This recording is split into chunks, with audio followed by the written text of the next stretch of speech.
అందరికీ నమస్కారం.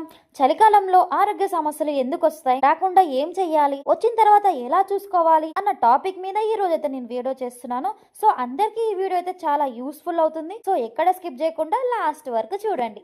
చలికాలం మొదలవగానే చాలా మందికి ఒకటే మాట వినిపిస్తుంది, ఈ సీజన్ వచ్చిందంటే ఆరోగ్యం కాస్త కుదురుగా ఉండదని. నిజంగానే ప్రతి సంవత్సరం చలి పెరిగినప్పుడల్లా దగ్గు, జలుబు, శరీర నొప్పులు, కడుపు సమస్యలు, అలసట ఇలా ఒక్కసారిగా అన్ని మొదలైపోతాయి. ఇదంతా ఎందుకు జరుగుతుందంటే చలికాలంలో మన శరీరం పనిచేసే విధానం కొంచెం మారుతుంది కాబట్టి.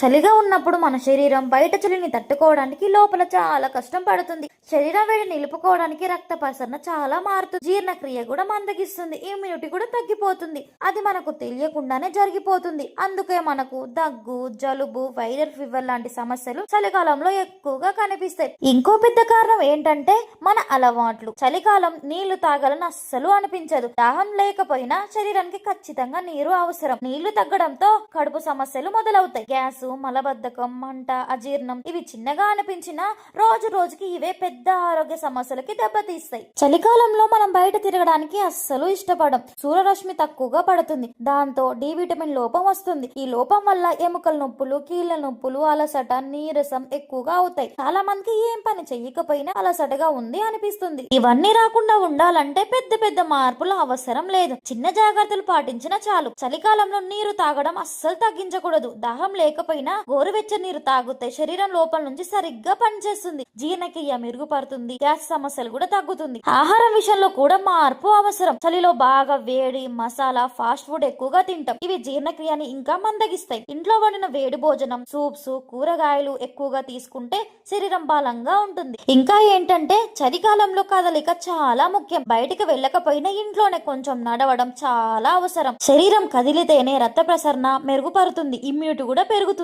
ఇప్పుడు ఒకవేళ సమస్యలు వచ్చాక ఏం చెయ్యాలంటే మొదట వాటిని నిర్లక్ష్యం చెయ్యకూడదు. చిన్న దగ్గు, చిన్న జలుబు అని వదిలిస్తే అదే పెద్ద ఇన్ఫెక్షన్ గా మారుతుంది. వెంటనే విశ్రాంతి తీసుకోవాలి. వేడి నీళ్లు, వేడి ఆహారం ఖచ్చితంగా తీసుకోవాలి. గ్యాస్, కడుపు సమస్యలు వస్తే చలిలో అవి సాధారణమే అని అనుకోకూడదు. నీళ్లు పెంచాలి, తేలికపాటి ఆహారం తీసుకోవాలి. రాత్రి చాలా ఆలస్యంగా భోజనం అస్సలు చెయ్యకూడదు. ఎముకలు, కీళ్ళ నొప్పులు ఎక్కువగా ఉంటే సూర్యరశ్మి చాలా అవసరం. రోజుకి కనీసం 15 to 20 మినిట్స్ ఎండలో ఉండాలి. ఇవి చిన్న విషయం అనిపించిన చలికాలంలో ఆరోగ్యానికి చాలా ఉపయోగపడుతుంది. చలికాలంలో జబ్బులు వస్తాయనే భయం కన్నా చలికాలంలో మనం ఎలా జీవించామనేదే ముఖ్యం. అలవాట్లు సరిగ్గా ఉంటే ఈ సీజన్ కూడా ఆరోగ్యంగా హ్యాపీగా గడుస్తుంది. సో ఇప్పుడైతే మీరు అర్థం చేసుకున్నారు కదా, చలికాలంలో జబ్బులు రావడం అనేది తప్పనిసరి కాదు. మన అలవాట్లు కొంచెం మార్చుకుంటే ఈ సీజన్ కూడా ఆరోగ్యంగా గడపచ్చు.